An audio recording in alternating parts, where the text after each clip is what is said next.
Good morning student, class 10th वही हमारी हिंदी है। और आज हम बात करेंगे व्याकरण की। व्याकरण के बारे में बता दूं, हमारे 10 नंबर की व्याकरण आती है, हाफ ईयरली में भी आती है और ईयरली में भी आती है, यानी बोर्ड एग्जाम में भी आती है।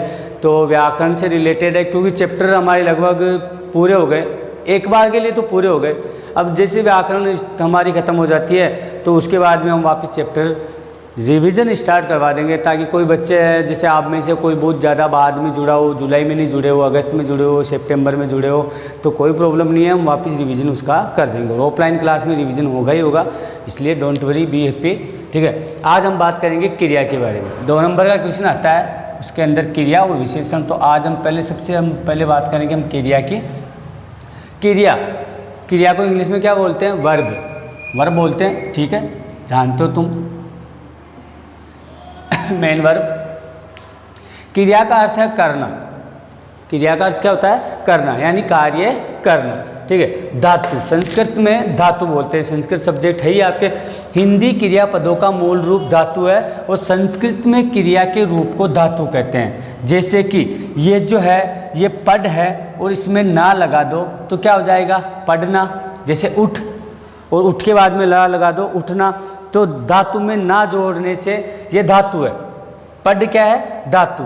और ना लगा दिया, ना जोड़ने से क्या हो गया? क्रिया हिंदी का बन गया ये। पढ़ना, लिखना, उठना, खेल खेलना, देखना, तो ये ऐसे शब्द बन जाते हैं। अब हम बात करते हैं सबसे पहले परिभाषा की। शब्द के जिस रूप से कार्य होने का बोध हो उसे क्रिया कहते हैं। अब आराम से समझ लो, क्रिया क्या है? कार्य करने को क्रिया कहते हैं, यानी कोई भी कार्य।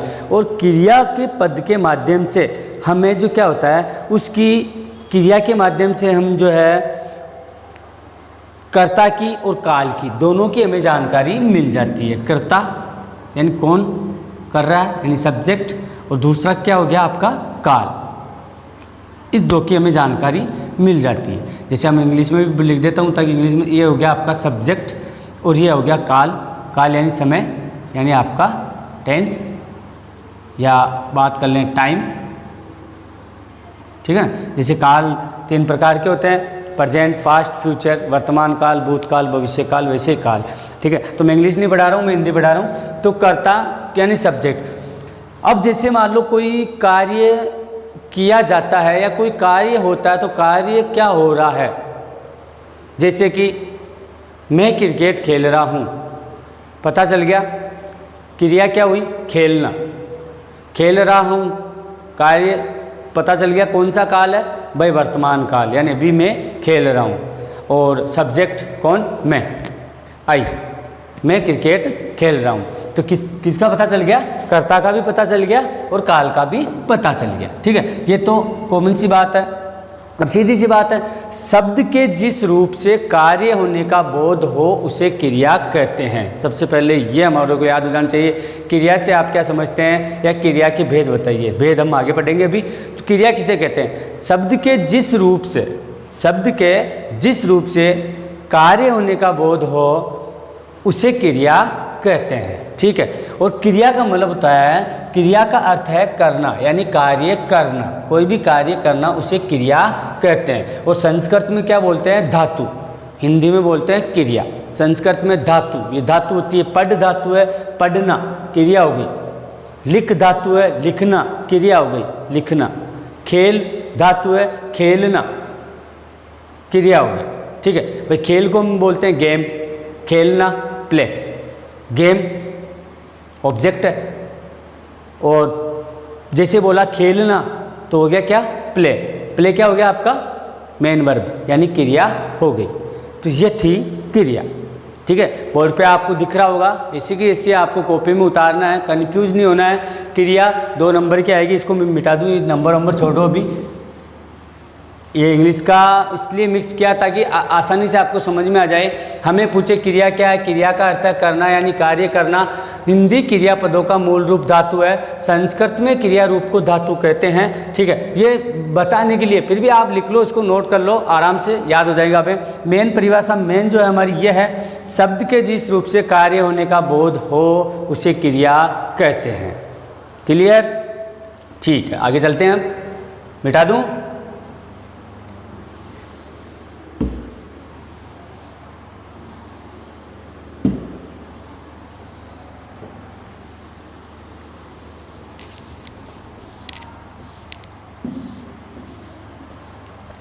अब हम बात कर लेते हैं क्रिया के भेद। चल ही रहा है क्रिया, तो इसी को कर लेते हैं क्रिया के भेद, यानी क्रिया के प्रकार। कौन कौन से क्रिया के प्रकार होते हैं? देखो, सबसे पहले चार्ट बनाएंगे हम। वो चार्ट आपको उतारना है कर्म के आधार पे। लिख दूं पूरा?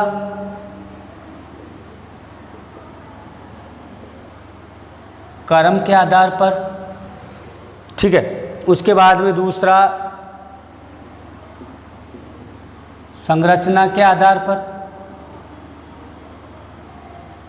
और तीसरा है आपका काल के आधार पर।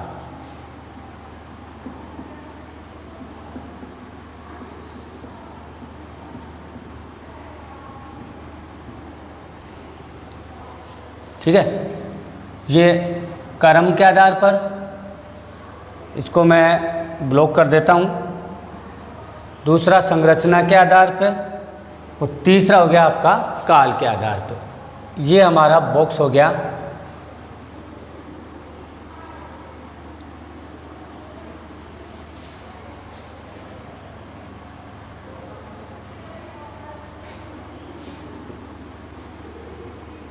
ठीक है, दिख रहा है? कर्म के आधार पर, संरचना के आधार पर,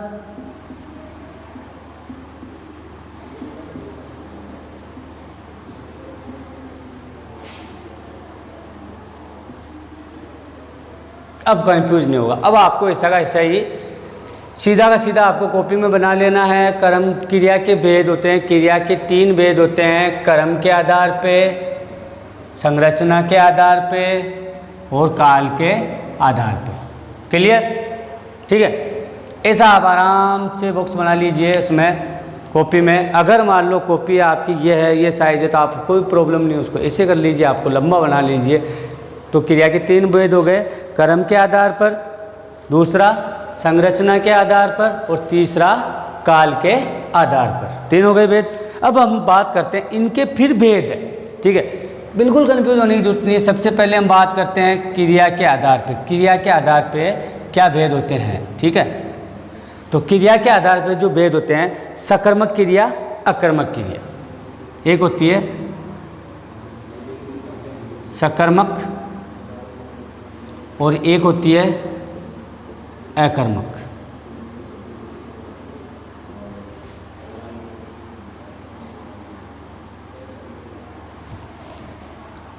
पहले हम कर्म के आधार पे देख रहे हैं। सकर्मक में फिर 2 होते हैं,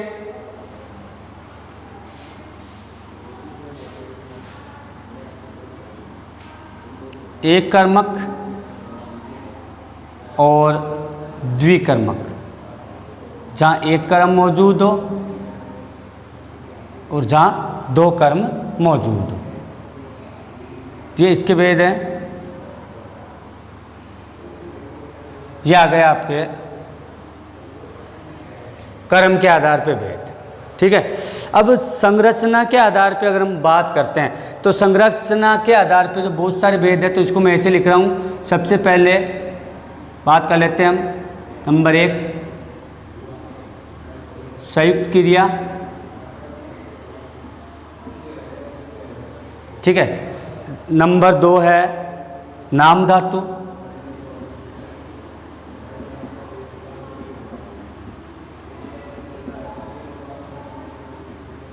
नाम धातु क्रिया। ठीक, नंबर 3 प्रेरणार्थक।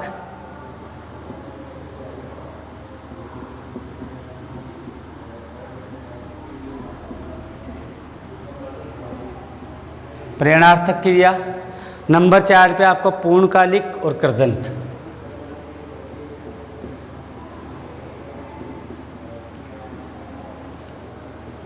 पूर्णकालिक क्रिया और कृदंत क्रिया।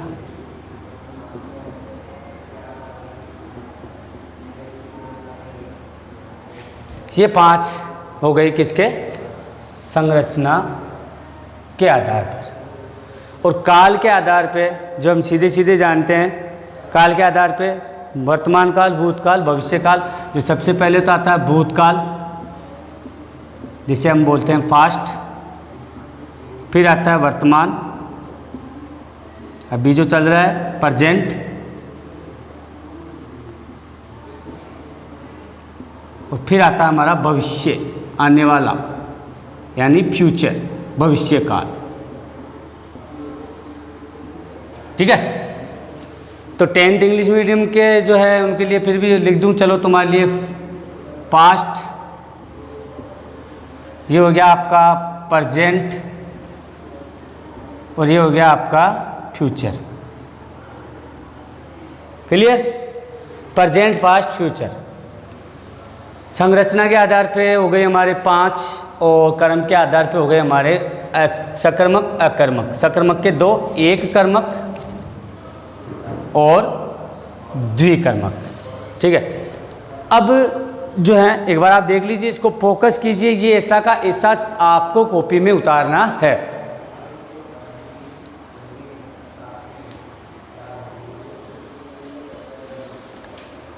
तो ऐसा का चार्ट आपको कॉपी में बनाना है। हम पढ़ रहे हैं क्रिया, क्रिया की परिभाषा हुई, क्रिया के भेद, कर्म के आधार पर, संरचना के आधार पे, काल के आधार पर। क्लियर है, समझ में आ रहा है। ये नहीं होना चाहिए बाद में आप फिर पूछो सर कैसे करने हैं या समझ में नहीं आया। क्लियर है बिल्कुल, इसलिए मैंने बोर्ड छोड़ा। आप एक बार इसको कॉपी में, अगर ऐसे नहीं आता तो कॉपी को आप ऐसे करके आप बिल्कुल ऐसे एज ए टीज चार्ट बना लीजिए। कर्म के आधार पे 2 होता है, आगे बताएंगे इसके अंदर, हम इनकी सबकी भी बार बताऊंगा मैं। सकर्मक, अकर्मक के लिए थोड़ा थोड़ा हम ऐसे एक बार मैं वर्बली बता देता हूँ। सकर्मक, जहाँ कर्म मौजूद होता है उसे कहते हैं सकर्मक। अकर्मक, जहाँ कर्म मौजूद ही नहीं हो उसे कहते हैं अकर्मक। ठीक है। सकर्मक के 2 होते हैं, एक कर्म और द्विकर्म। एक तो एक ही कर्म हो और एक से ज़्यादा कर्म, वहाँ द्विकर्म। कर्म के आधार पर एक क्रिया। ठीक है। संयुक्त, मिली हुई, नाम धातु, धातु से बनी हुई, प्रेरणार्थक, किसी को प्रेरणा दे। प्रेरणा का मतलब जैसे अध्यापक जी ने बच्चों से गृह कार्य करवाया। अब अध्यापक जी, टीचर तो नहीं, टीचर ने किससे करवाया, बच्चों से करवाया, तो प्रेरणा दी बच्चों को, और उन्होंने कार्य किया। पूर्णकालिक, और फिर होती है कृदंत। इधर काल के आधार पर ये इजी है ही हमारा, इनको ज़्यादा आप खुद ही कर सकते। भूतकाल, जो ऐसी क्रिया जिसके माध्यम से हमें ये पता चले कि जो है समय बीत चुका है, या भूतकाल के बारे में बात की जा रही है तो भूतकाल। एक वर्तमान काल, जो क्रिया वर्तमान में की जा रही है, वर्तमान काल। और भविष्य काल, आने वाले के बारे में। मैं कल स्कूल जाऊंगा तो कल स्कूल जाऊंगा, भविष्य काल। मैं आज स्कूल जा रहा हूं तो वर्तमान काल। और मैं कल स्कूल गया था, मैं कल स्कूल गया था भूतकाल। मैं आज स्कूल जाऊंगा, वर्तमान काल। और मैं आज स्कूल जा रहा हूं, वर्तमान काल। और मैं कल स्कूल जाऊंगा तो भविष्य काल। तो गया था, जा रहा हूँ और जाऊँगा, तो तीनों क्रियाएं अलग अलग हुई और हमें पता चल गया ये भूतकाल है, ये वर्तमान काल है और ये भविष्य काल है। यहाँ तक क्लियर है? मेरे हिसाब से क्लियर हो जाना चाहिए। पूरी मेरी कोशिश रहेगी कि तुम्हें ये जो वीडियो देखने के बाद में लगना चाहिए कि यस, हमें क्रिया समझ में आ गई, उसकी परिभाषा और इसके भेद। ये जो चीज़ आपको ऐसा कैसा कॉपी में उतार लेना है। ठीक है। अब हम आगे बात कर लेते हैं। सबसे पहले हम ले रहे हैं कर्म के आधार पे, कर्म के आधार पर सबसे पहले सकर्मक क्रिया, इसके बारे में बता दूं। अब बाकी मैं मिटा रहा हूं, उतार लिया होगा आप लोगों ने। पॉज करके उतार सकते हैं वैसे तो, इसलिए बोर्ड पूरा छोड़ा। पॉज कीजिए, पूरा उतार लीजिए, उसके बाद में फिर उसको प्ले कीजिए, आगे चलिए, फिर आगे उतार लीजिए। ठीक है। तो ये हमारा, इनकी बात हम करेंगे बाद में।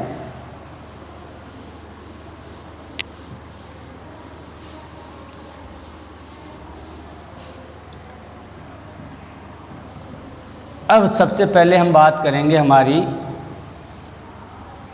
सकर्मक की। ठीक है।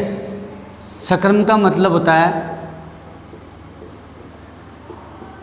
कर्म के साथ यानी कर्म के सहित। ठीक है, जिस क्रिया का फल कर्ता को छोड़कर कर्म पर पड़े।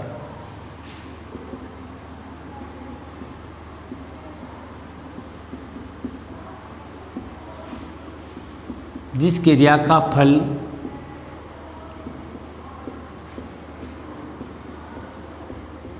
कर्ता को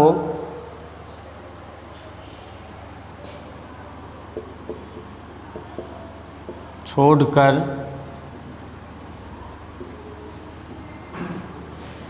कर्म पर पड़े, जिसकी, ठीक है, वह सकर्मक क्रिया कहलाती है।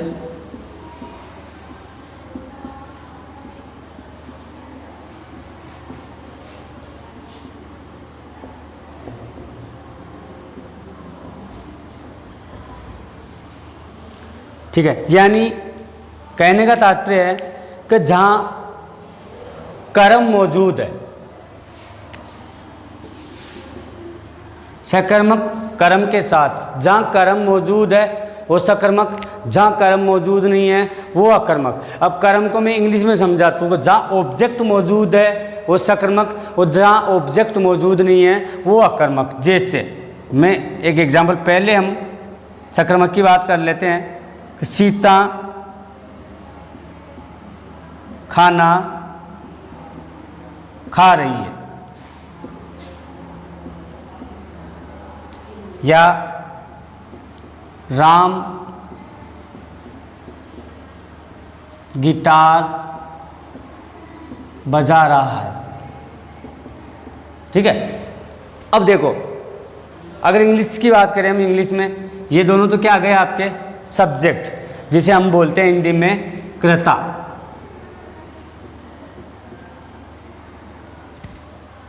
बजा रहा, बजा, ये आ गई आपकी बजाना क्रिया।